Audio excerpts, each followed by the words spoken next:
ప్రభునామమున సంఘ బిడ్డలని మీ అందరికీ కూడా ప్రభునామమున నా శుభములు వందనాలు తెలియపరుస్తూ ఉన్నాను. ఈ శ్రేష్టమైన ఈ పునరుత్థాన దినము మనందరం కూడా కలిసి మీ గృహాలలో కుటుంబాలుగా మీరు కూర్చున్నట్లయితే ప్రార్థన చేసుకుని ఈ ఆదివారపు ఆరాధన మనం ప్రారంభించుకుందాం. కళ్ళు మూసుకున్నట్లయితే ప్రార్థనతో ఈ ఆరాధన మనం ప్రారంభం చేసుకుందాం.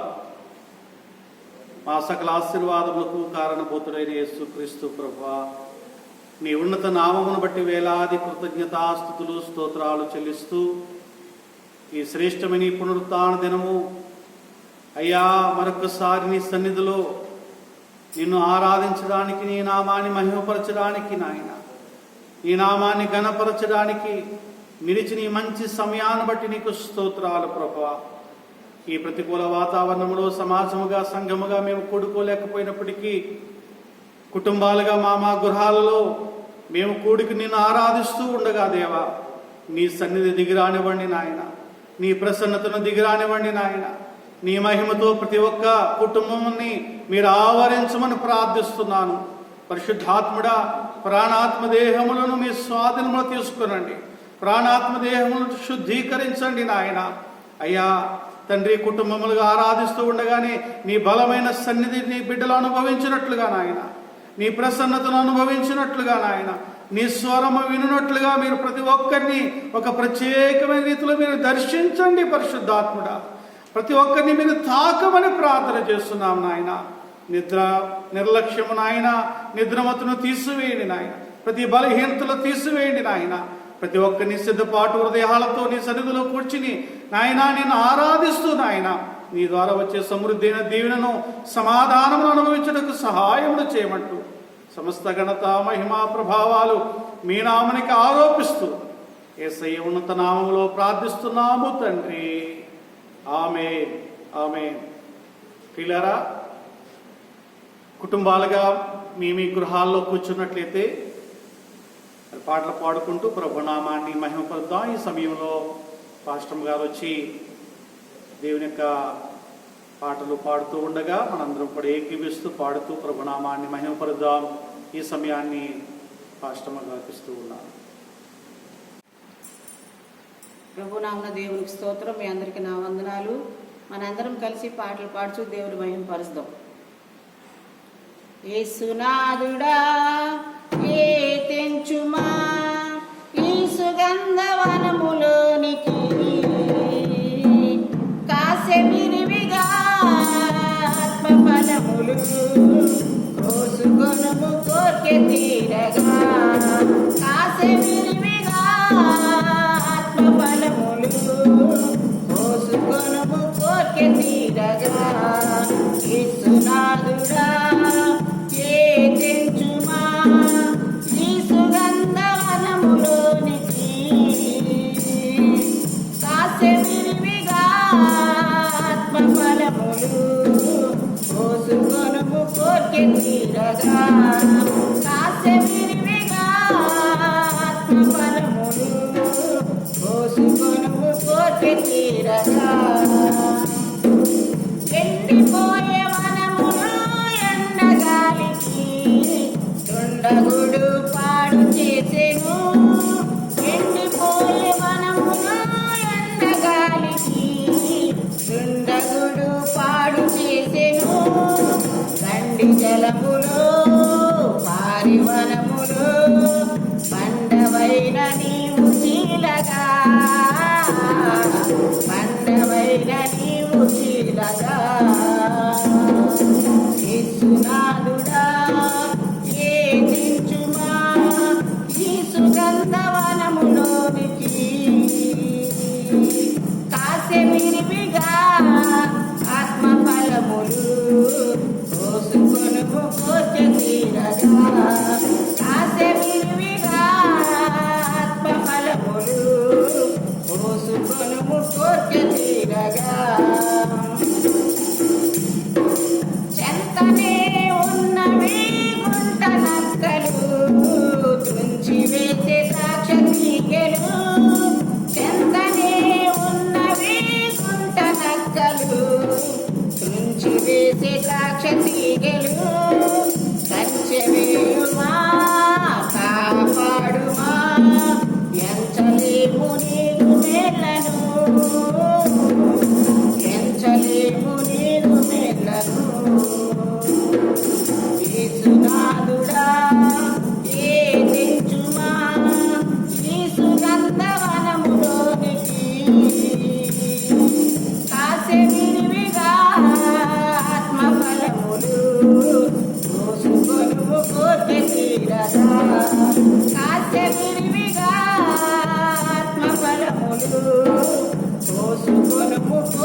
మారిన ప్రభు మార్చిన క్షురా చుంటి తేనె వంటి వాక్యము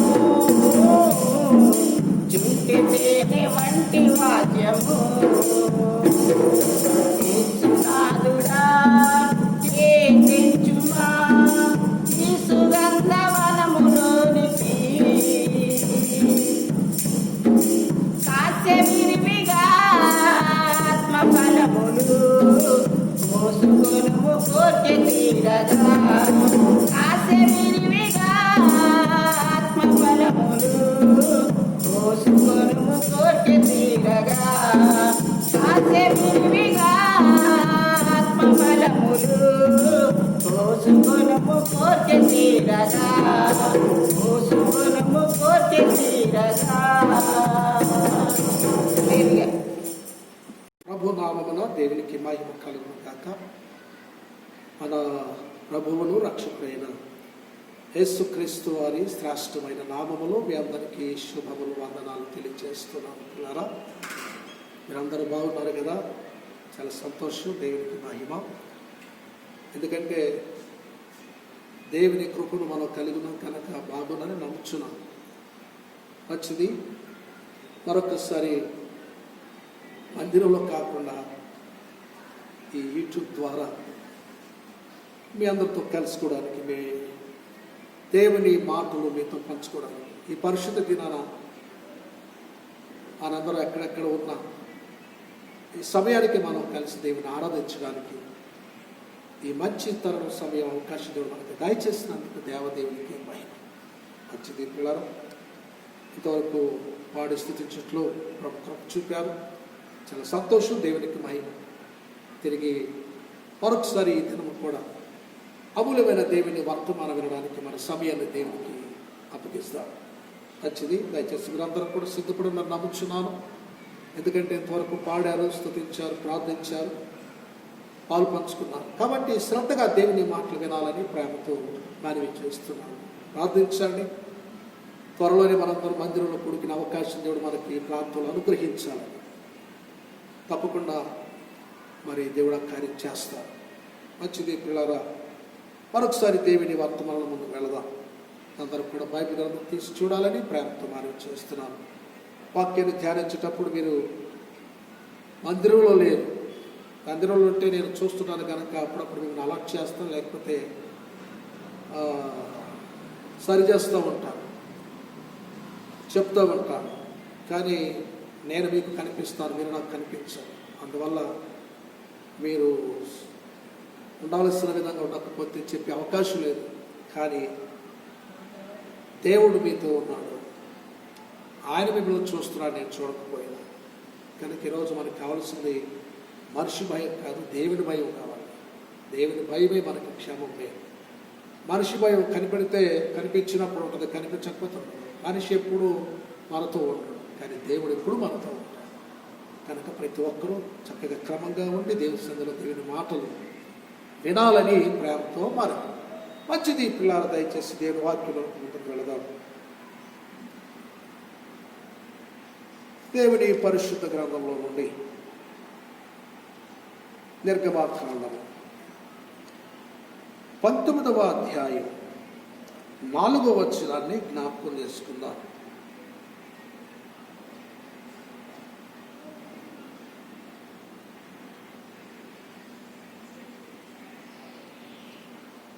నేను ఐగుప్తులకు ఏమి చేసి తినో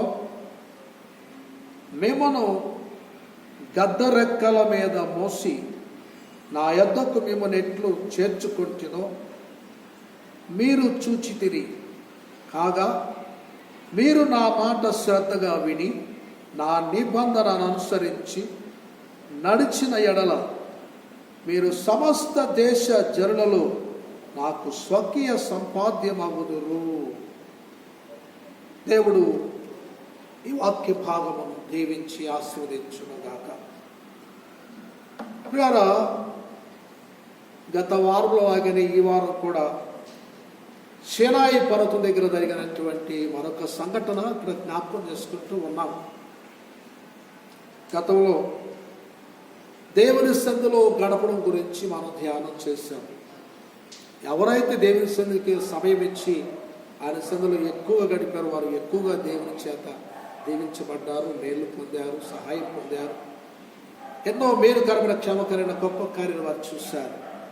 కానీ ఎవరైతే దేవుని సన్నిధిలో గడపలేకపోయారో వారు మాత్రం పొందలేకపోయారు. అలాంటి వారిలో ఒక వ్యక్తి సౌలు రాజు. తనకేదైనా అవసరంతో వచ్చినప్పుడు మాత్రమే వెళ్ళేవాడు దేవుని సన్నిధికి. అప్పుడు కూడా దేవుని సన్నిధిలో ఓపిక కనిపెట్టి గడిపేవాడు కాదు. ఆయన అనుకున్నంత టైమే, అది మించిపోతే ఇక అక్కడి నుంచి లేచి వెళ్ళిపోయేవాడు.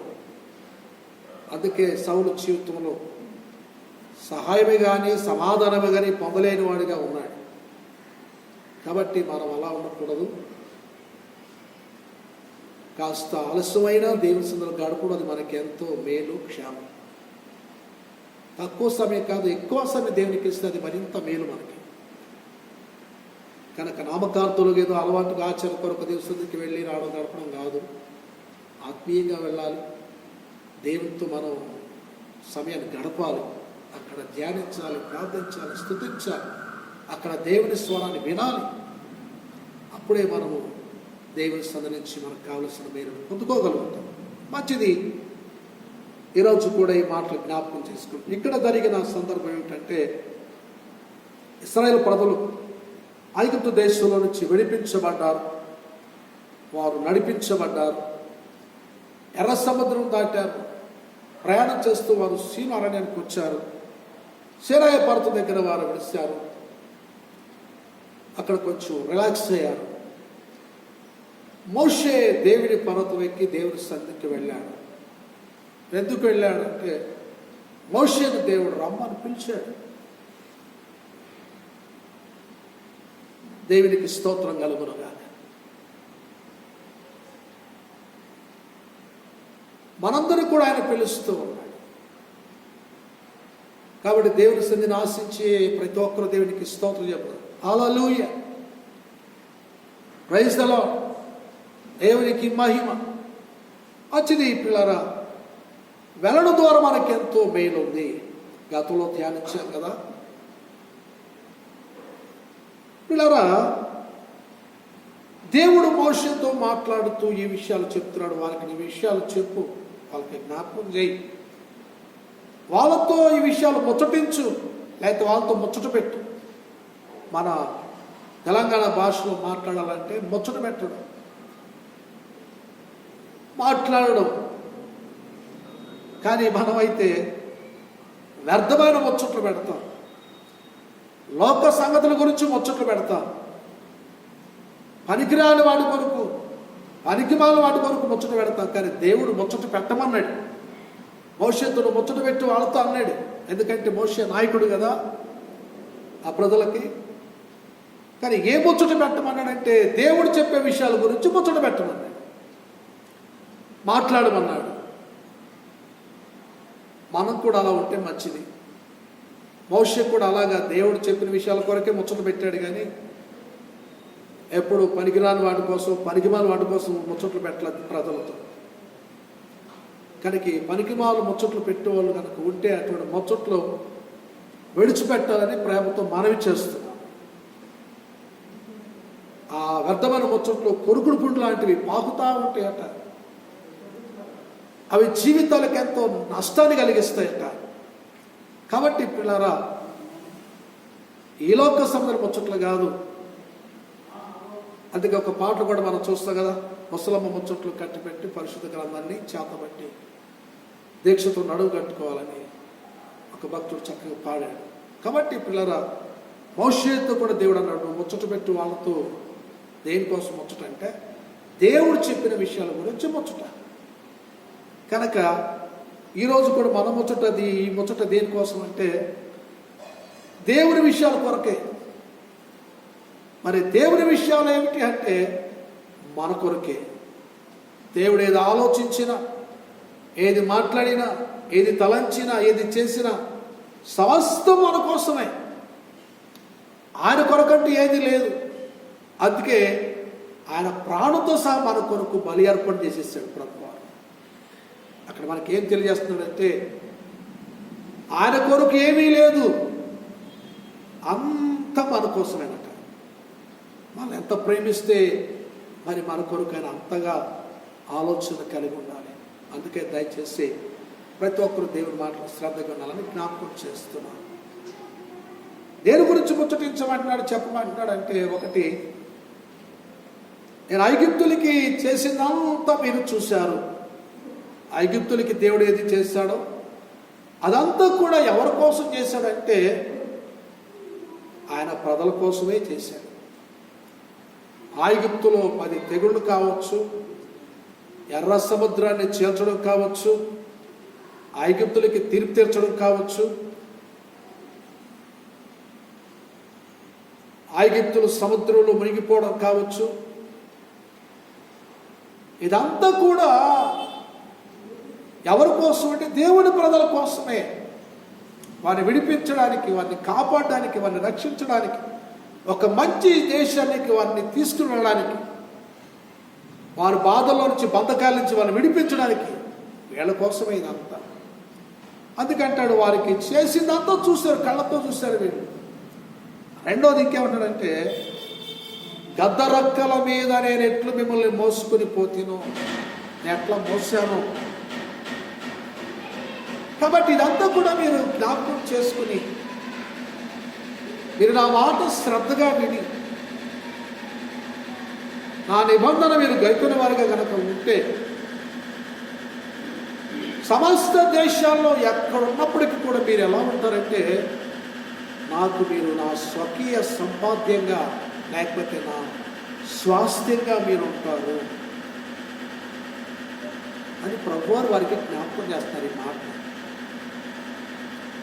స్వకీయ సంపాద్యం అయితే స్వకీయ ఆయన స్వాస్థ్యం, లేక ఆయన ఆస్తి అంటే ఆయన స్వయంగా ప్రయాసపడి కష్టపడి సంపాదన చేసుకున్నటువంటి సంపాద్యము లాంటి ప్రభువు.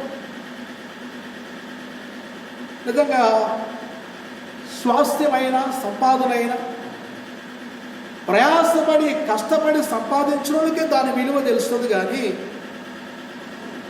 ఏదో అడ్డదారిలో కనుక ఎవరన్నా సంపాదన చేస్తే దాని విలువ వారికి తెలవదు.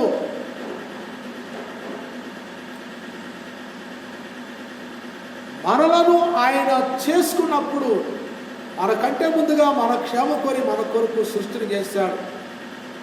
6 దినాలు దేవుడు ప్రయాసపడ్డాడు, సృష్టి అంతా దేవుడు చేశాడు. 6వ రోజున దేవుడు మరణ చేశాడు.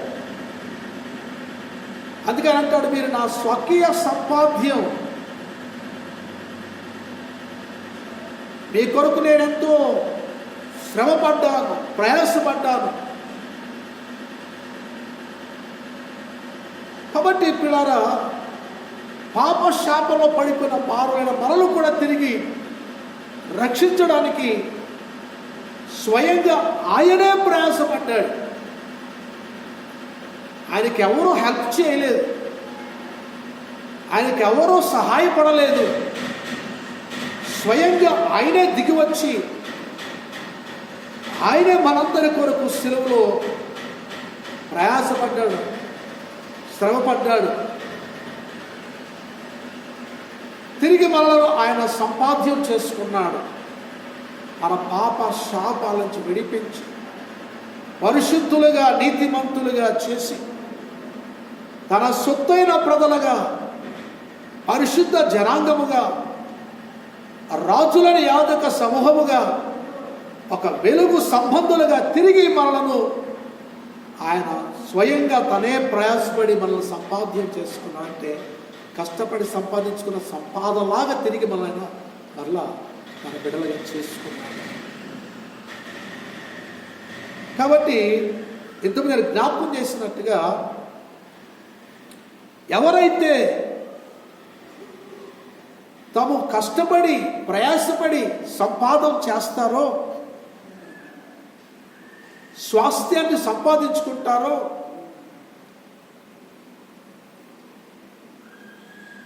వాటి విలువ వారికి తెలుసు కనుక వాటిని కాపాడుకోవడానికి నిజంగా వారు ఎంత ప్రయాసపడతారో అడదారిలో వచ్చిన వాళ్ళకి దాని కొరకు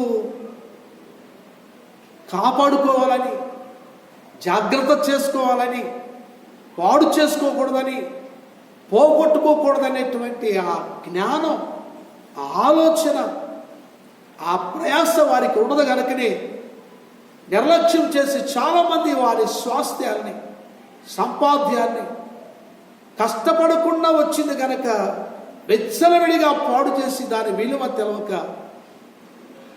ఎంతోమంది రోజున మరలా తిరిగి ఇబ్బంది పడుతున్న పరిస్థితులు మనం చూస్తున్నాం. కనుక మనల్ని రక్షించడానికి మన కొరకు అంత ప్రయాసపడ్డ ప్రభువు రక్షించిన తర్వాత కూడా తిరిగి మరలా మనల్ని పోగొట్టుకోకుండా మనల్ని, మన జీవితాన్ని కాయడానికి, కాపాడడానికి ఇంకనూ ఆయన తన పరిశుద్ధాత్మ మన కొరకు భూమి మీదకి పంపి తన వాక్యాన్ని మన కొరకు ఇచ్చి తన సేవకులను మన కొరకు ఏర్పాటు చేసి ఇంకనూ మన కొరకు ఎంత ప్రయాసపడుతున్నారో చూడండి.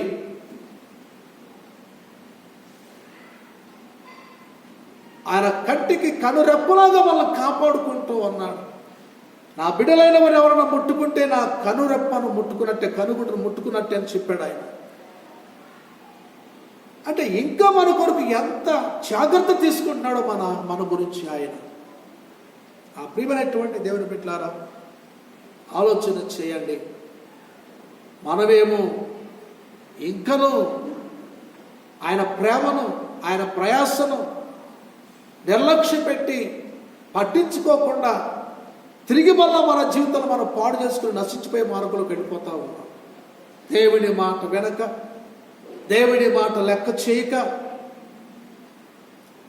అందుకని అంటాడు, మీరు నా మాట శ్రద్ధగా వింటే, నా నియమ ప్రకారం మీరు నడిస్తే, మీరు సమస్త దేశాల్లో, అంటే ఏ దేశంలోనూ ఉండండి,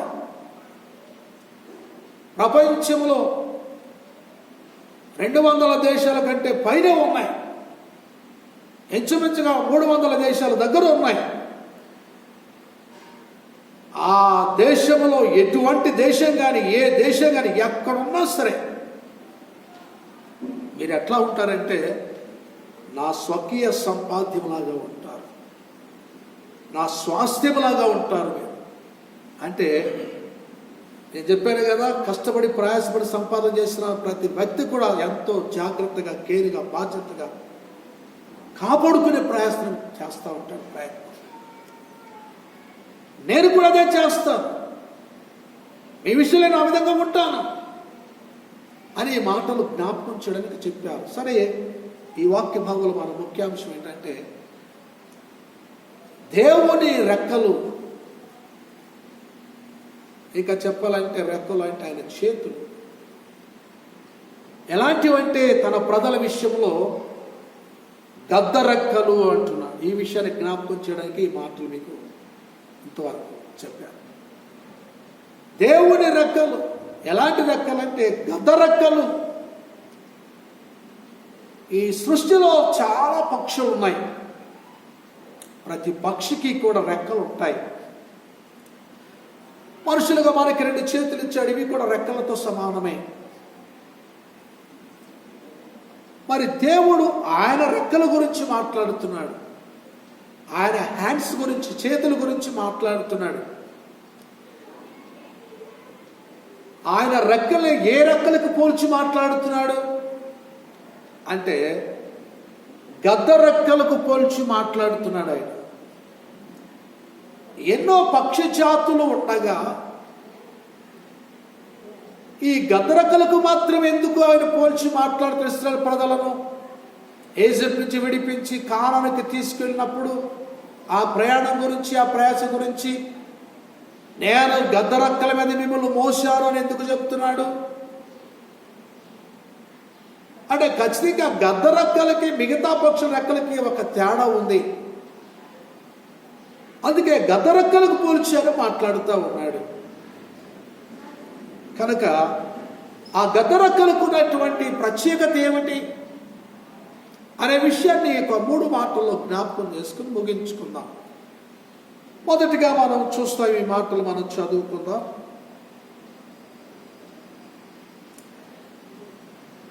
ద్వితీయోపదేశ కాండంలో 32వ అధ్యాయం 11వ వచనం ఒక మాట మనం చదువుకుందాం.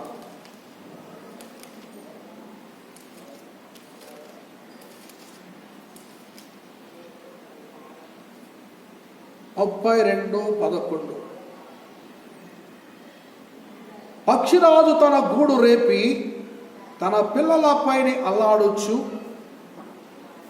రెక్కలు చాపుకొని వాటిని పట్టుకొని తన రెక్కల మీద వాటిని మోయునట్లు యెహోవా వారిని నడిపించెను. యెహోవా మాత్రము వారిని నడిపించెను. దేవునికి మహిమ కలుగునుగాక. అప్రియమైనటువంటి దేవుని బిడ్డలారా, ఆలోచన చేయండి. ఇక్కడ చూస్తున్నాం ఇశ్రాయేలు ప్రజల్ని దేవుడు నడిపించిన విధానాన్ని ఇక్కడ జ్ఞాపకం చేస్తున్నాడు. ఆయన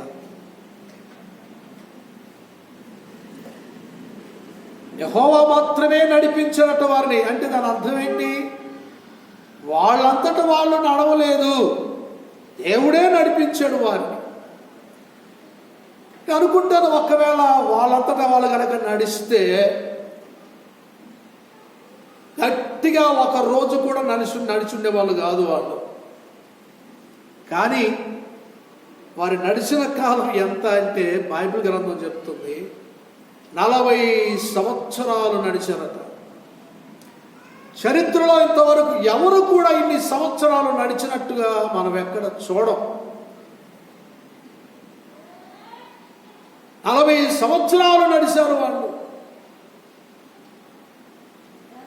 మనం ఒక రోజు నడిస్తే ఇక రెండో రోజు ఆగిపోవలసిందే.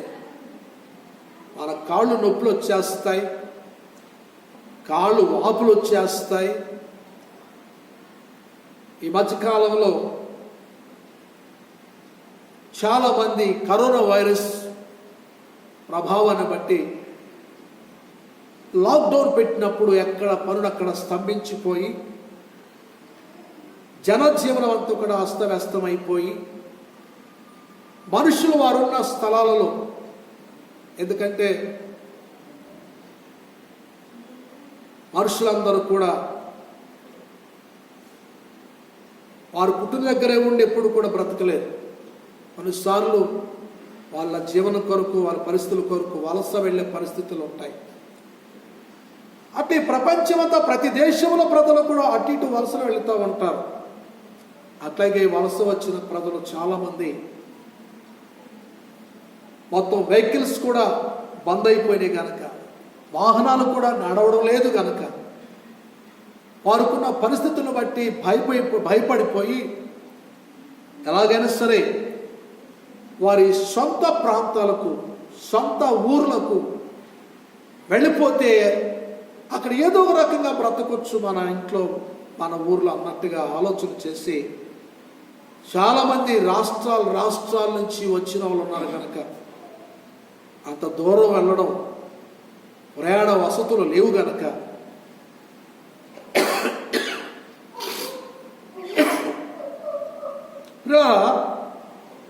చాలామంది తప్పని పరిస్థితులలో కాలినడకనే నడుచుకుంటూ వెళ్ళారు. చాలామంది, లక్షల మంది వెళ్ళారు. అలాగే దేశమంతా ఒక రాష్ట్రం నుంచి ఇంకొక రాష్ట్రానికి, ఒక ప్రాంతం నుంచి మరొక ప్రాంతానికి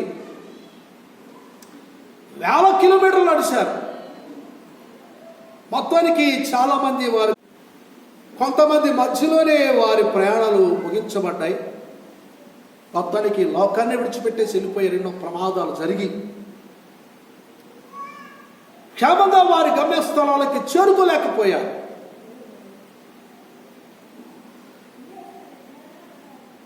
దేవుడు నడిపిస్తే ఎట్లా ఉంటుందో, మనుషుడు తనకు తానుగా నడిస్తే ఎట్లా ఉంటుందో మనం చూసాం. పిల్లరా, వేల కిలోమీటర్లు నడిచి వెళ్ళారని చెప్పేసి వార్తల్లో చూసాం. నిజంగా వాళ్ళని చూసాం, నడిచిన వారిని. మొత్తానికి చాలా మందికి మనుషులు పాపం వారి పట్ల దయగలిగి ఆ ప్రయాణికుల కొరకు ఆహారం ఇచ్చిన వాళ్ళు ఉన్నారు, నీళ్ళు ఇచ్చిన వాళ్ళు ఉన్నారు, ఇంకా వారి అవసరతలు ఎన్నో ఇచ్చిన వాళ్ళు ఉన్నారు. అలాంటి వారిలో మనం కూడా ఉన్నాం. ఒకవేళ మనలో ఎవరైనా అలాంటి వారు లేకపోతే దయచేసి అలాంటి అవసరతలు ఉన్నవారు దేవుడు మనకి ఇచ్చిన వాటిని బట్టి సహాయం చేసి సహకరించే వాళ్ళకి ఉండటం మనకి ఎంతో మేలని పరిశుద్ధ గ్రంథం కూడా ఆ విషయాన్ని తెలియజేస్తుందని జ్ఞాపకం చేస్తున్నాను. ఏదో ఈ లాక్డౌన్ కాలంలో చేసాము అయిపోయింది అనేది కాదు, కానీ బ్రతికినంత కాలం అలాంటి అవసరతలు కలిగిన వారు కనపడితే తప్పకుండా దేవుడు మనకిచ్చిన వాటిని బట్టి మనం సహకరించే వారిగా ఉండాలి.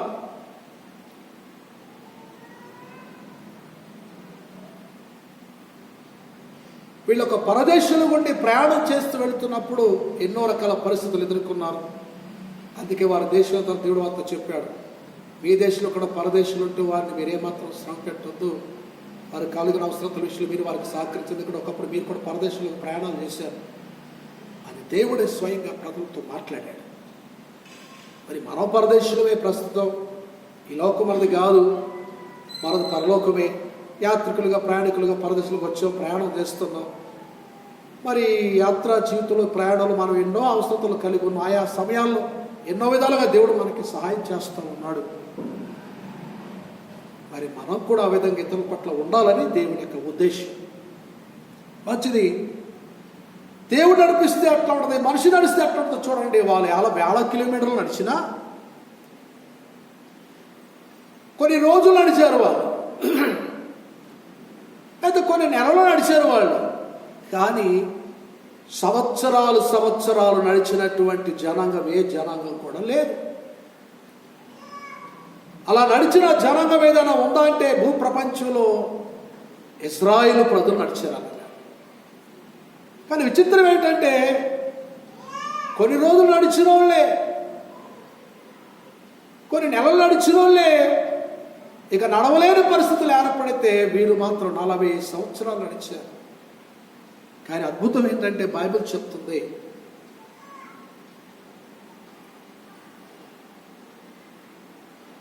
నలభై సంవత్సరాలు నడిచిన వారు కాళ్ళు వాయలేదు, వాపులు రాలేదంట.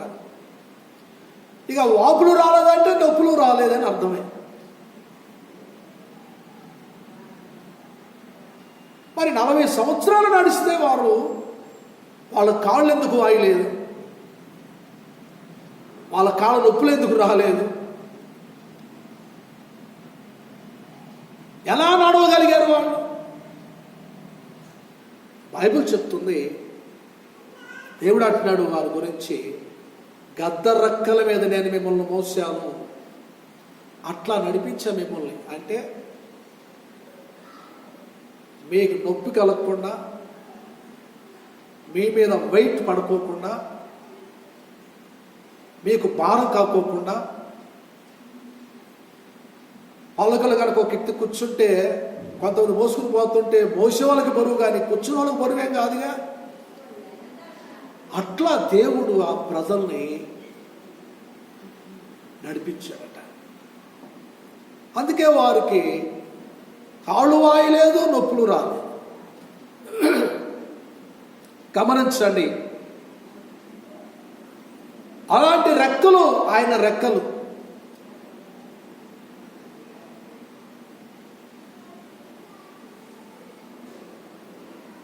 దేవుని ప్రజలుగా మనం కూడా ఈ రోజున నేను జ్ఞాపకం చేస్తున్నాను, దేవుని గద్ద రెక్కల మీద మనం కూడా మయబడుతున్నాం. అందుకే ఈ రోజున మన జీవితాల్లో అలసిపోయే పరిస్థితులు, బాధకరమైన పరిస్థితులు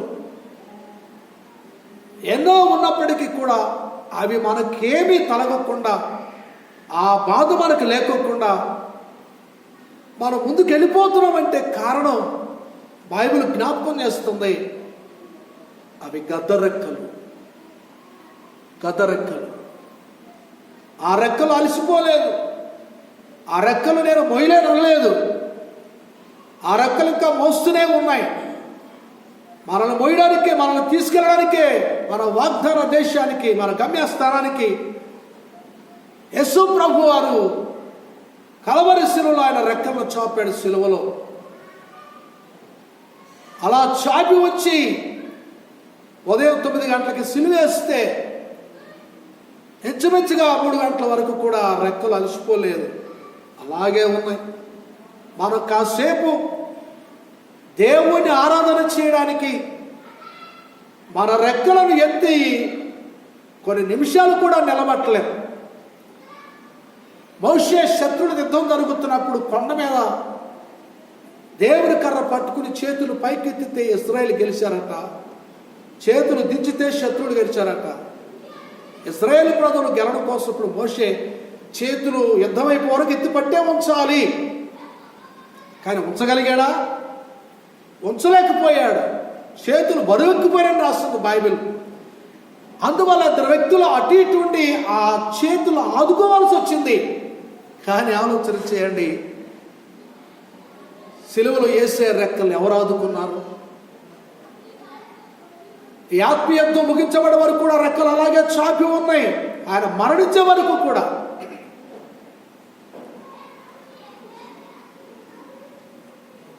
అందుకే ఆయన అన్నాడు, మీరు నా స్వకీయ సంపాద్యం. నేను ప్రయాసపడ్డాను, కష్టపడ్డాను మీకోసం. ఎవరు చేయనంత కష్టం, ఎవరు పడినంత ప్రయాస. కాబట్టి ఇప్పుడు ఆయన జ్ఞాపకం చేస్తున్నాడు, గద్దరెక్కల మీద మోసాను. అది గద్దరెక్కలకున్న స్పెషల్. అది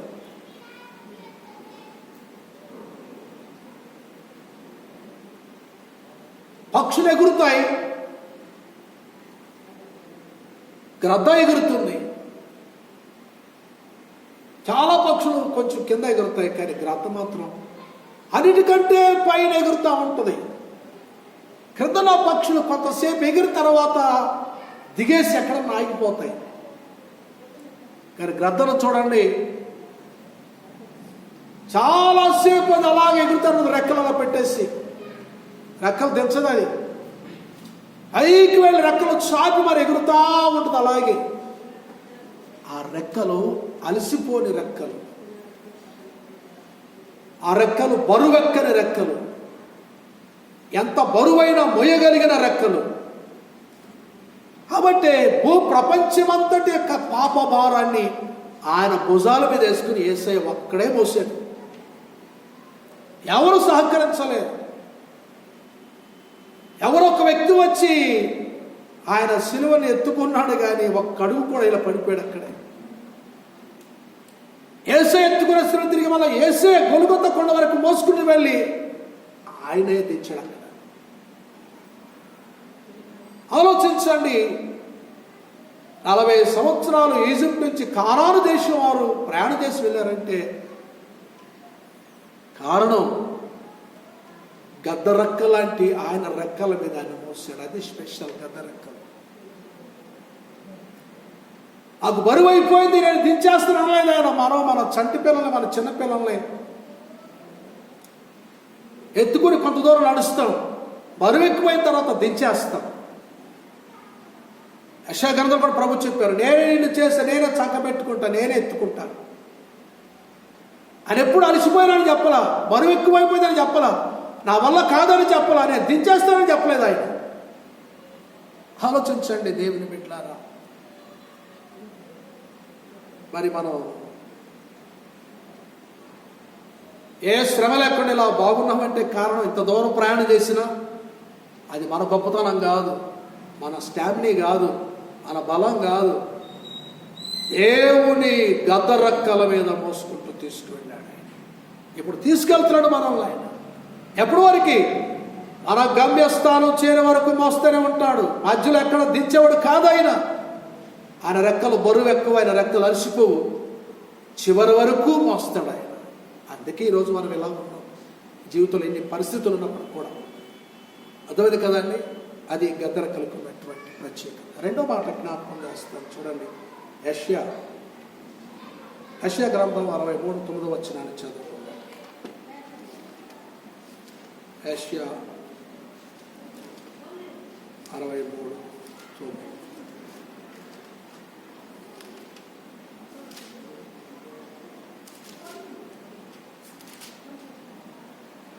చూడండి,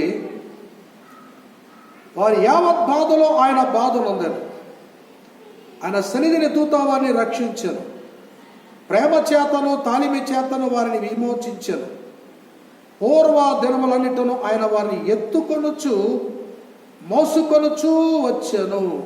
దేవుడు వాక్యం దీవించును గాక. మరొక విషయాన్ని జ్ఞాపకం చేస్తాను గద్దరక్కల గురించి.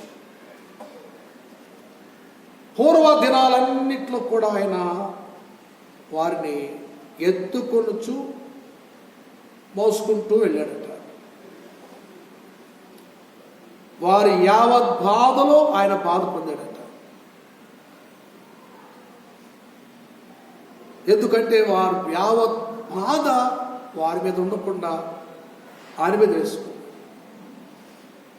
అంటే మన బాధను చెడిపించడానికి మన కొరకు ఆయన బాధపడ్డాడు. యావత్ బాధ అంటే ప్రతి విధమైన బాధ. కనుక ఈరోజు మనకు అనేక రకాల బాధలు వస్తున్నాయి. ఎన్ని బాధలు వచ్చినా అందులో చెడిపించబడుతున్నాం. కారణం ఏమిటి అంటే బైబిల్ చెప్తుంది, మన యావత్ బాధలో ఆయన బాధ పొందేశాడు బిఫోర్గా 2000 సంవత్సరాల క్రితమే. కనుక ఆయనను ఆశ్రయించడం ద్వారా ఆయనను బట్టి ఈ రోజున మనము మన యావత్ బాధల నుంచి విడుదల పొందుతున్నాం. అందుకే 34వ కీర్తనలో మనం చూస్తాం, 19 అనుకుంటా, నీతిమంతుని కలుగు బాధలు అనేకములు అయినా యెహోవా వాటన్నిటి నుంచి విడిపించునని రాస్తుంది, కానీ విడిచిపెట్టునని రాయలేదు. ఈ లోకంలో ఎవరు కూడా ఒకరికి వచ్చే బాధ నుంచి ఇంకొకరికి విడిపించలేరు. విడిపించే ప్రయత్నం చేసిన కొంతవరకే విడిపిస్తారని చెప్పినా కొన్నిసార్లు ఫెయిల్ అయిపోతారు. ఒకరు విడిపించిన కొన్నింటి విడిపించగలరు, కానీ అన్నింటి విడిపించలేరు. కానీ యావత్ బాధలో మన కొరకు ఆయన బాధ పొంది మన యావత్ బాధ నుంచి మనం విడిపించేవాడిగా ఉన్నాడు, రక్షకుడిగా ఉన్నాడు. పూర్వ దినాలన్నీ కూడా ఆయనని మనల్ని ఎట్లా చేశాడంటే ఎత్తుకొంచు మోసుకుంటూ వెళ్ళాడట. ఇశ్రాయేలు ప్రజల గురించి చెప్పబడిన మాట ఇది. అంటే పూర్వ దినాలంటే ఆ 40 సంవత్సరాలు కూడా దేవుడే వారిని ఎత్తుకుంటూ మోసుకుంటూ తీసుకుని వెళ్ళాడు.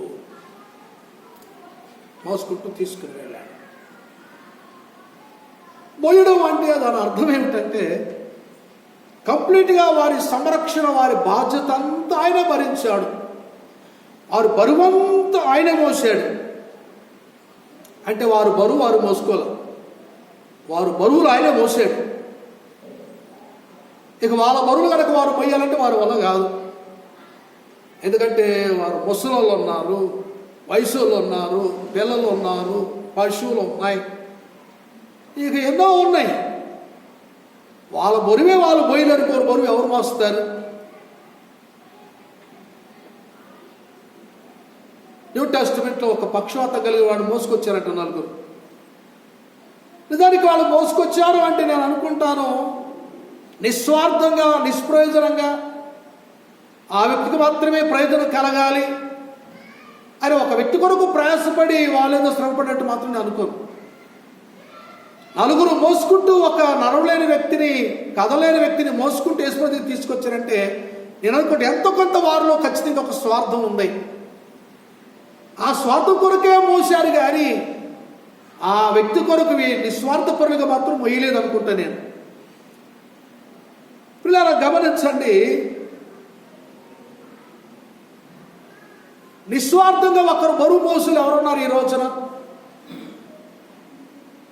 తల్లిదండ్రులు వృద్ధులైపోతే వారి పిల్లలు వారు బరువు బాధ్యతలు మోయవలసిన వారిగా ఉన్నారు. అది బాధ్యత. ఎంతమంది పిల్లలు మరి వారి బాధ్యత ప్రకారం వారి తల్లిదండ్రులు బరువు బాధ్యతలు మోస్తున్నారు? ప్రతి పిల్లలు కూడా అలా కనుక వారి తల్లిదండ్రుల పట్ల వారి బాధ్యతలు జరిగిస్తే ఈ రోజున అనాథ ఆశ్రమాలు ఉండవలసిన అవసరం లేదు. ఎంతోమంది వృద్ధులు అనాథాశ్రమంలో బిక్కుబిక్కుమంటూ ఎవరో పెట్టిన ముద్ద తింటూ, ఎవరో దయాదాక్షిణ మీద ఆధారపడి బాధపడుతూ బ్రతకాల్సిన అవసరం లేదు. అది జరుగుతుందంటే ఈ రోజున వారి పిల్లలు వారు తల్లిదండ్రుల విషయంలో వారు బరువుల బాధ్యతలు ఇట్లా ఇది ఏమాత్రం కూడా మంచిది కాదు. బైబిల్లో ఒక మాట రాస్తుంది ఏమిటంటే, మనుషుడు నువ్వు ఏ విత్తనం వేస్తావు అదే పంట పోస్తావు. అంటే ఇలా వయసులో ఉన్నావు, యంగ్గా ఉన్నావు, అన్నీ బాగున్నాయి, కష్టపడుతున్నావు, సంపాదించుకుంటున్నావు, నీ బ్రతుకును బ్రతుకుతున్నావు, హ్యాపీగా ఉన్నావు, నీకే ప్రాబ్లం లేదు. కానీ ఎప్పటికీ అలా ఉండిపోతావా? ఖచ్చితంగా పరిస్థితులు మారవా? పుట్టినవారు పెరుగుతారు, వయసులో అవుతారు, నడిప్రాయానికి వస్తారు, ముసలు అవుతారు. మానవ జీవితంలో కొన్ని దశలు ఉన్నాయి. భూమి మీద పుట్టాక ఆ దశల్లో మార్పు చెందుతూ చివరి దశకు వచ్చినాక లోపల నుంచి పెట్టి వెళ్ళిపోతాయి. కానీ వృద్ధాప్యం అనేటువంటిది చాలా బాధకరమైంది, భారంతో కూడినటువంటిది. అందుకే దేవుడు చెప్పాడు, వారి పిల్లలు వారు బరువు బాధ్యతలు మొయ్యాలి. మరి ఎంతమంది పిల్లలు అలా చేస్తారు ఈ రోజు? మరి దేవుడి చెప్పిన ఆజ్ఞ ప్రకారంగా మన బరువు బాధ్యత మనం పోయిపోతే రేపొద్దున దేవుడు లెక్క అడగడా? రేపొద్దున ముసలు అయిపోతే మరి నీ పిల్లలు కూడా అదే చేస్తారు కదా నీకు. ఆవిడ పరిస్థితి ఏంటి? ఇలా ముసలి నీ తల్లి బాధపడతారు నీ గురించి. రేపు నువ్వు బాధపడే రోజులు వస్తాయి. ఆ తర్వాత దేవుడి దగ్గరికి వెళ్తే దేవుడు అడిగే రోజులు వస్తాయి. అప్పుడు లెక్కల తేడా వస్తే ఇంకా భయంకర పరిస్థితులు వస్తాయి. కాబట్టి ప్రియమైన దేవుని బిడ్డలారా, దేవుని వాక్యం జ్ఞాపకం చేస్తుంది, ఇశ్రాయేలు వాళ్ళ బరువులు వారు మహిళ దేవుడే మోసాడు. ఆ మోసినటువంటి రెక్కలు ఏ రెక్కలంటే గద్ద రెక్కలయ్యి. అంటే దాని అర్థం ఏంటంటే వారి సంరక్షణ అంతా దేవుడే చూసుకున్నాడు. అరణ్యంలో ప్రయాణం చేస్తారు వాళ్ళు. భూమి మీద పుట్టిన ప్రతి మనిషి కూడా భూమి మీద బ్రతకాలంటే వస్త్రాలు కావాలి, నీరు కావాలి, ఆహారం కావాలి, గాలి కావాలి, మంచి వాతావరణం కావాలి. మరి ఎన్ని ఎక్కడి నుంచి తెచ్చుకున్నారు వీళ్ళ ప్రయాణంలో? బైబిల్ చెప్తుంది అన్నీ ఆయన చూసుకున్నాడు. ఆహారం కావాలంటే ఆకాశం నుంచి మన్నాను కురిపించాడు. త్రాగడానికి నీళ్లు లేవంటే బండలోంచి నీళ్ళు ఇచ్చాడు. అయ్యా అరణ్యంలో మాకు మాంసం ఎవరు పెడతారంటే విస్తారమైన పూరెల పక్షి తీసుకొచ్చి వారి నివాసం దగ్గర పడేశాడు. బైబిల్ చెప్తుంది వారు 40 సంవత్సరాలు వస్త్రాలు మాయలేదు, చెప్పులు అరిగిపోలేదు, మంచి గాలి, మంచి వాతావరణం. పగటి వేళ మేఘస్తంభం, రాత్రి వేళ అగ్నిస్తంభం, ఎండదెబ్బ తగలకుండా, రాత్రి వెలిగివ్వడానికి చీకట్లే ప్రమాదం లేకుండా ప్రతి విధముగా కూడా ప్రియమైన దేవుని బిడ్డలారా ఆయనే మోసాడు బరువు అంతా. ఆయన మోసాడు బరువు అంతా. అందుకని రెక్కలు గద్ద రెక్కలు అని రాస్తుంది. అంటే గద్ద రెక్కలు ఏంటంటే తన పిల్లల బరువు ఆ రెక్కలే మోస్తాయి, ఏ రెక్కలు మొయ్యవు. పిల్లలు పుట్టిన తర్వాత గ్రద్ద తన పిల్లలు తన వల్ల ఎగిరి ప్రయోజనకరంగా మార్చబడే వరకు కూడా ఆ పిల్లల యొక్క బరువు అంతా కూడా తల్లి గ్రద్ద ఎదుస్తుంది. ఆహారం కావచ్చు, నివాసం కావచ్చు, చివరికి ఆ పిల్లలు ప్రయోజనకరంగా మార్చడం కావచ్చు, ఎగరడం నేర్పించడం కావచ్చు, శత్రువు నుంచి కాపాడడం కావచ్చు, ప్రతిదీ కూడా. అందుకే ఆయన అంటున్నాడు, ఆ ప్రజలతో మాట్లాడు, వాళ్ళతో ముచ్చట పెట్టు, వాళ్ళతో మాట్లాడు, చెప్పు, అద్దరెక్కల మీద నేను వాళ్ళు మోసాను. కనుక మొదటగా చూసాం, వాళ్ళకి శ్రమ లేకుండా వాళ్ళని నడిపించాడు గద్దరెక్కతో. రెండోదిగా చూసాం, వారికి ఏది కొదువ కాకుండా బైబిల్లో రాస్తుంది, దేవుడు వారికి తోడుకున్నాడు కాబట్టి ఆ ప్రయాణంలో వారికి ఏది తక్కువ కాలేదు. ఈ రోజున మనం ఎంత కష్టపడుతున్నా ఏదో ఒకటి తక్కువ ఇంట్లో. ఎందుకని? మనం మన రెక్కలు నమ్ముకుని బ్రతుకుతున్నాం, దేవుడి రెక్కలు ఆశ్రయించట్లా. మనం కష్టపడాలి, సంపాదన చేయాలి, మన అవసరతలు చూసుకోవాలి, వాస్తవమే. కానీ దేవుని రెక్కలు పక్కన పెట్టి నాకు మంచి బలమైన రెక్కలు ఉన్నాయి కదా, మంచి ఆరోగ్యం ఉన్న బలం ఉన్నాను కదా, నాకు ఎవరితో సంబంధం లేకపోయినా పర్లేదు, ఆఖరికి దేవుడు లేకపోయినా పర్లేదు, నేను బ్రతకాలను అనుకుంటే మాత్రం పొరపాటే. ఈ కరోనా వైరస్ కాలంలో కోట్ల రూపాయలు ఉన్న వాళ్ళు కూడా వారిని వారు కాపాడుకోలేకపోయారు.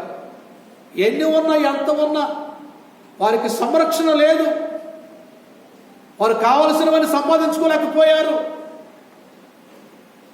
కనుక చాలామంది డబ్బు ఉంటే ఏం కాదులే, బలం ఉంటే ఏం కాదులే, బలం ఉంటే ఏం కాదులే అనుకునే వాళ్ళు ఉన్నారు.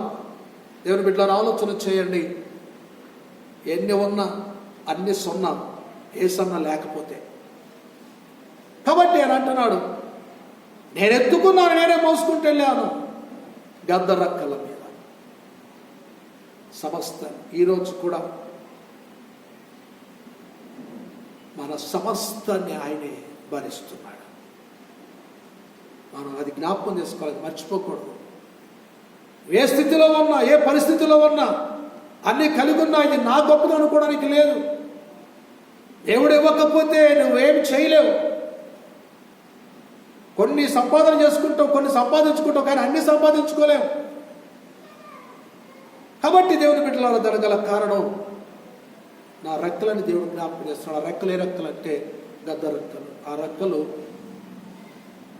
సమస్తాన్ని కూడా సమకూర్చే రెక్కలు, సమస్తాన్ని కూడా సమకూర్చిచ్చే రెక్కలు. ఆ రెక్కలు గద్ద కలిగిన రెక్కలు, గద్ద రెక్కలు. మూడో మాటను జ్ఞాపకం చేసి ముగించేసుకుందాం.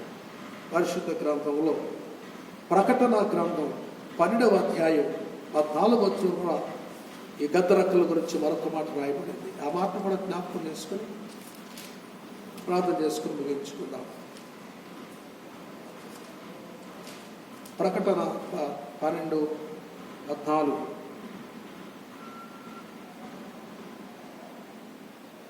అందువలన ఆమె అరణ్యములో ఉన్న తన చోటికి ఎగురునట్లు గొప్ప పక్షిరాజు రెక్కలు 2 ఆమెకు ఇయ్యబడెను.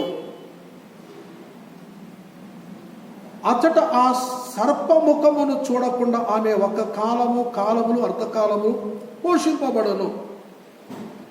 కావున ఆ స్త్రీ ప్రవాహమునకు కొట్టుకొని పోవాలని ఆ సర్పం తన నోటి నుండి నీళ్లు నదీ ప్రవాహముగా ఆమె వెనక వెళ్ళగక్కెను. గాని భూమి ఆ స్త్రీకి సహకారి అయి తన నోరు తెరిచి ఆ ఘట సర్పము తన నోటి నుండి గ్రక్కిన ప్రవాహమును మృంగివేశారు. 13లో ఆ ఘట సర్పము తాను భూమి మీద పడద్రోయబడి ఉండుట చూచి ఆ మగ శిశువును కలిగిన స్త్రీ హింసించెను, ఆ స్త్రీని హింసించెను.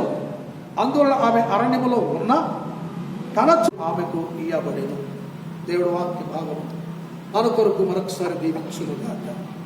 ఇక్కడ ఒక స్త్రీని చూస్తున్నాం. ఆ స్త్రీ ఒక కుమారుని కనదని చూస్తున్నాం.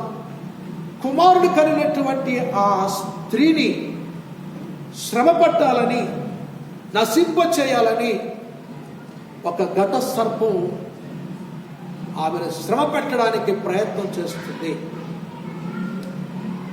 ఆమె శ్రమలు అనేటువంటి అరణ్యములో ఉన్న, ఆమె అరణ్యములో ఉందట. బైబిల్ అంటుంది ఉన్నప్పటికీ కూడా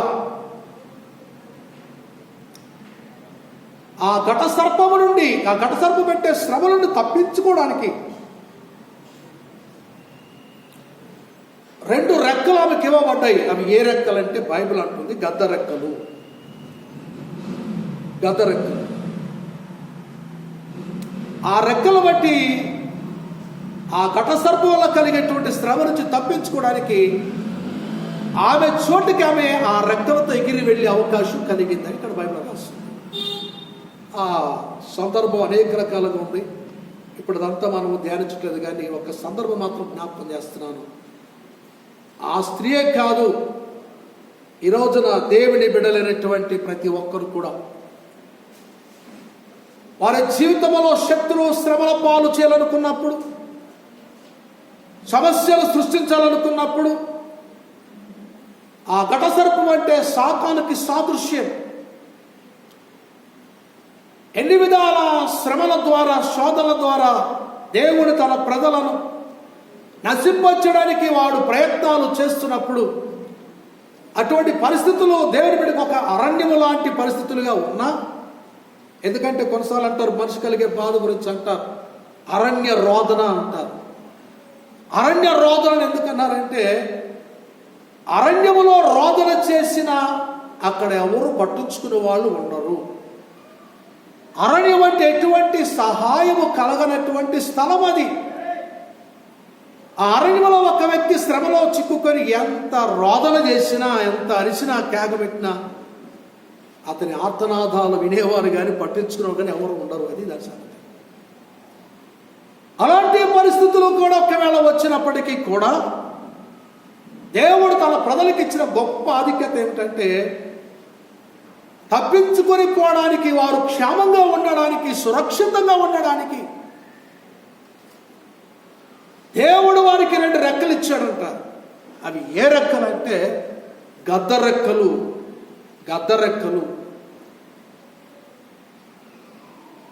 ఆ గద్ద ఎవరు అంటే ప్రభు అయిన యేసుక్రీస్తు వారికి సాదృశ్యంగా ఉంది.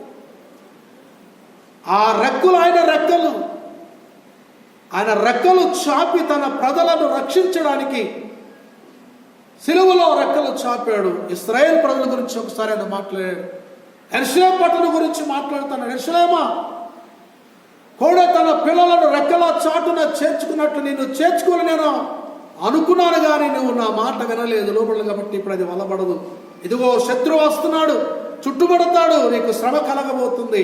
ఎందుకంటే నేను పిలుపునిచ్చిన రోజు నన్ను వినకపోతివి, లోబడకపోతివి, రాకపోతివి. నిజమే. ఆ గద్దరకలు ఎందుకు ఇచ్చాడు అంటే మన మేలు కొరకు, క్షేమ కొరకు, శ్రమలు వచ్చిన, ఆపదలు వచ్చిన, కష్టాలు వచ్చిన, శత్రువు వచ్చిన తప్పించుకోవడానికి, మనల్ని కాపాడుకోవడానికి, మనం ఉండవలసిన స్థలంలో మనం చేర్చబడి అక్కడ క్షేమంగా ఉండడానికి. మరి ఈ రోజున ఆ రెక్కలు కలిగి మనం ఉన్నామా లేదా అనేది ఆలోచించవలసిన అవసరం ఉంది. ఆయన రెక్కలు మనకిచ్చాడు, మన మేలు కొరకు, మన క్షేమం కొరకు. ఆ స్త్రీ ఆ రెక్కలను బట్టి ఎగిరి వెళ్ళిపోయిందట తన స్థలానికి తాను తప్పించుకోవడానికి. మరి మనము దేవుని బిడ్డలారా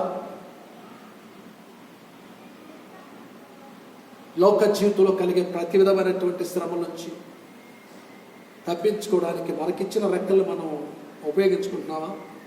ఆ రెక్కలతో ఎగురుతున్నామా పైకి?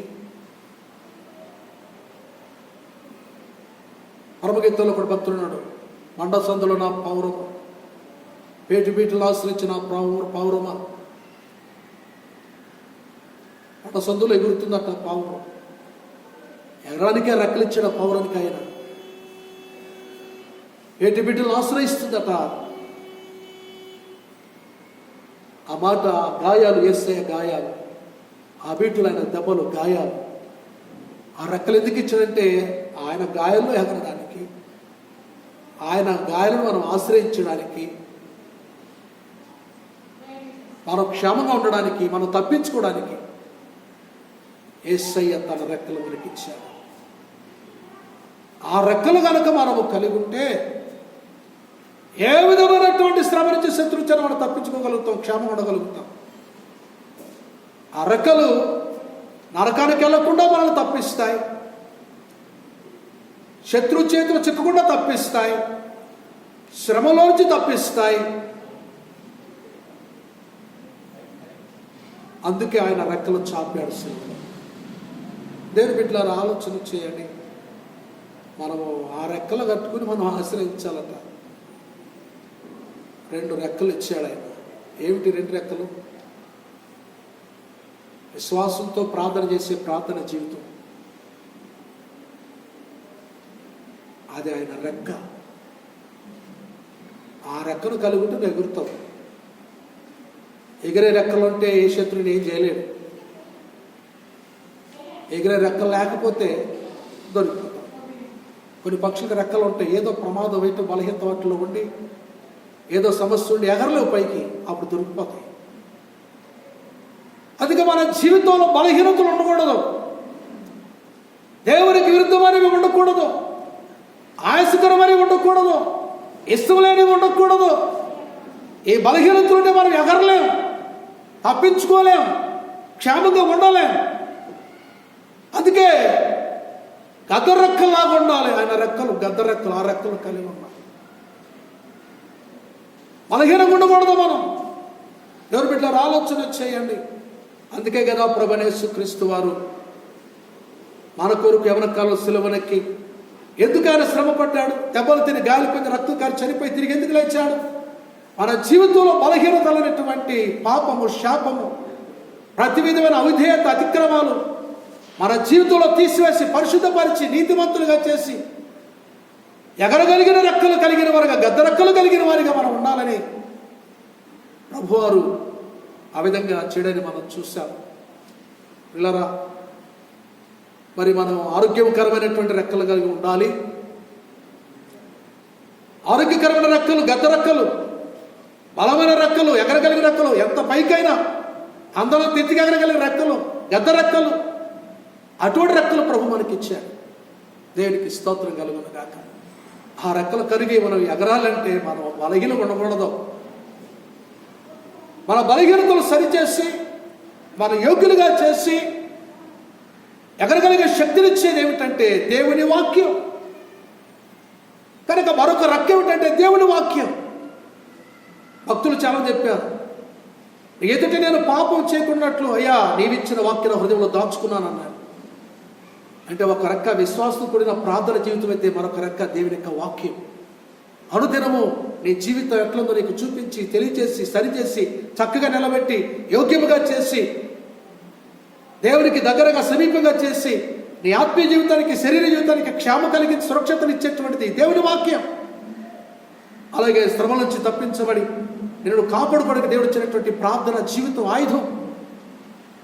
విశ్వాసంతో దేవుని సన్నిధికి వచ్చి సహాయం కోరి ప్రార్థించే ప్రార్థన జీవితం. ఈ రెండు రెక్కలు మనకి ఇచ్చాడు దేవుడు. ఈ రెక్కలు ఎప్పుడైతే మనం కలిగి ఉంటామో పరిశుద్ధాత్మ దేవుడు మనకి శక్తినిచ్చి బలపరిచి ఎగిరేటట్టుగా చేస్తాడు. శ్రమలోంచి తప్పించుకోవడానికి, సమస్యలు చిడిపించబడడానికి, శత్రు చేతులు దొరకకుండా చేయడానికి, మన స్థానికి మనం ఎగిరెళ్ళడానికి ఆ పరిశుద్ధాత్మ దేవుడు మనకి సహాయం చేస్తాడు. కాబట్టి పిల్లరా, గద్ద రెక్కల్లో 3 అనుభవాలు ఉన్నాయి. మొదటి, వారికి భారం కలగకుండా, శ్రమ కలగకుండా ఆ భారం ఆయన భరిస్తూ మోసుకుని పోయే రెక్కలు. అందుకే ఇస్రాయేలు కాళ్ళు వాయలేదు, నొప్పులు లేదు, 40 సంవత్సరాలు నడిచారు. రెండవదిగా చూస్తే సంరక్షకుని రెక్కలు, సమస్తం ఆయన చూసుకుంటాడు. ఆ రెక్కలు కలుగుంటే అన్ని ఆయన చూసుకుంటాడు. యావత్ బాధలు ఆయన బాధ పొందాడని చూశాను. మన సమస్తాన్ని భరించేటువంటి రెక్కలు. అందుకైనా మన ఎత్తుకుని మోసుకుని వెళ్ళాడని ఇశ్రాయేలు ప్రజల గురించి మాట్లాడాడు. మూడవదిగా, శ్రమ కలిగినప్పుడు అరణ్యము లాంటి పరిస్థితుల్లో మనం ఉన్న శ్రమలో తప్పించుకుని ఎగిరిపోగలిగినటువంటి రెక్కలు, గద్ద రెక్కలు దేవుడు మనకి ఇచ్చాడు. ఈ 3 అనుభవాలు కూడా గద్ద రెక్కలో ఉన్నాయి. అందుకే ఎన్నో పక్షులు ఉన్న ఆ పక్షుల రెక్కల గురించి ప్రభు వారు మాట్లాడదు పోల్చి, కానీ ఆయన రెక్కలు గద్ద రెక్కలకు పోల్చి మాట్లాడగల కారణం అది. కనుక ఆ రెక్కలతో నేను మిమ్మల్ని మోసానని, సంరక్షించానని, కాపాడుతున్నానని ప్రభు వారు జ్ఞాపకం చేస్తూ అన్నాడు. ఐగుప్తులు చేసినంత మీరు చూశారు, కాబట్టి మీరు నా మాట శ్రద్ధగా విని నా నియమ ప్రకారం కనుక మీరు నడిస్తే ప్రపంచంలో ఏ దేశంలో ఉన్న మీరు నా స్వకీయ సంపద ఉంటారు. బాధ్యత నాది. ఈరోజు కరోనా కావచ్చు, మరొకటి కావచ్చు, ఈ రోజున చూస్తున్నాం. మరొక వరకు కరోనా అన్నారు, తర్వాత మిడతలు అన్నారు, తర్వాత ఇంకోటి ఏదో వచ్చింది అన్నారు, రేపు ఇంకేం వచ్చిందో తెలియదు. కానీ ఏది వచ్చినా దేవుని బిడ్డలుగా దేవుని గద్ద రెక్కలు మనకున్నాయి కనుక మనం ఎక్కడున్నా భయపడాల్సిన అవసరం లేదు. దేవుని కృప మనతో ఉంటుంది. ఆయన మోసేవాడు, సంరక్షించేవాడు, కాపాడేవాడు. కాబట్టి గద్ద రెక్కలకు ప్రత్యేకత అది. అటువంటి ఆ గద్ద రెక్కలు ఆయన మనకి ఇచ్చిన నిజంగా మనం ఎంతానికి కృతజ్ఞతలమై ఉన్నాం. కనుక దేవుని మాట శ్రద్ధగా విందాం, దేవుని నియమ ప్రకారంగా నడుచుకుందాం, దేవుని గద్ద రెక్కల మీద మనం ముందుకు సాగిపోదాం. అటువంటి దేవుని కృప దేవుడు మనకు అనుగ్రహించునుగాక. దేవుడి మాటలు దీవించునుగాక. దయచేసి అందరూ కూడా తలొచ్చి మోకరించి ప్రార్థనలు ఎక్కిమరుస్తాం. తీర్మానం చేసుకున్నాం, ప్రభువా నాకు ఇచ్చిన గద్ద రెక్కలను బట్టి నీకు స్తోత్రం. ఆ గద్ద రెక్కలతో నన్ను నడిపిస్తున్నాం, సంరక్షిస్తున్నాం, పోషిస్తున్నాం, శ్రమలో విడిపిస్తున్నాం. అందుని బట్టి మీకు మహిమ. నేను వాటిని చూశాను, అనుభవిస్తున్నాను. అయ్యా, నేను మర్చిపోకుండా జ్ఞాపకం చేసుకుంటూ నేను ఎక్కడున్నా నీ స్వకీయ సంపద ఉందినట్లు నీ మాట శ్రద్ధగా విని నీ వినిమ ప్రకారం నడుచుకునే జీవితం నాకు దయచేయండి ప్రభుని అడుగుతాం. దేవుడు దీవించునుగాక. దేవుడు మాట దీవించునుగాక. ఆమేన్. ఇంతవరకు దైవజనుల ద్వారా శ్రేష్టమైన వర్తమానాన్ని మనం విన్నాం.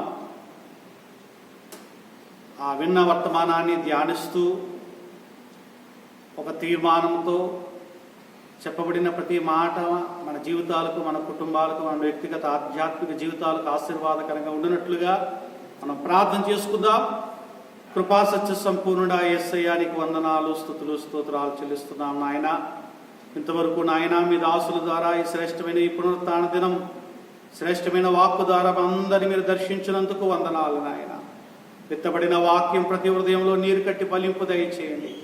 ఏ ఒక్కరిలోనూ నాయన వాక్యము నాయన నిష్ఫలం కాకుండానట్లుగా ప్రతి ఒక్క హృదయంలో నాయన నాటబడడానికి అయ్యా ఆ వాక్యము నాయన తండ్రి ప్రభువా అయ్యా క్రియారూపంగా మారడానికి నాయన మీరు సహాయం చేయమని ప్రార్థన చేస్తున్నాం.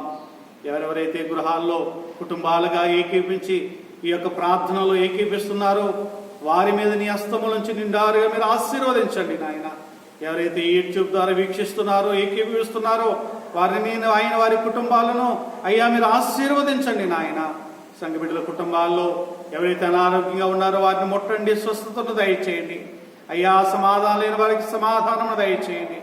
ఆర్థిక ఇబ్బందులతో బాధపడుతున్న వారికి విడుదల దయచేయండి, సమృద్ధిని దయచేయండి. సరైన జీవనోపాధి లేని వారికి జీవనోపాధిని దయచేయండి.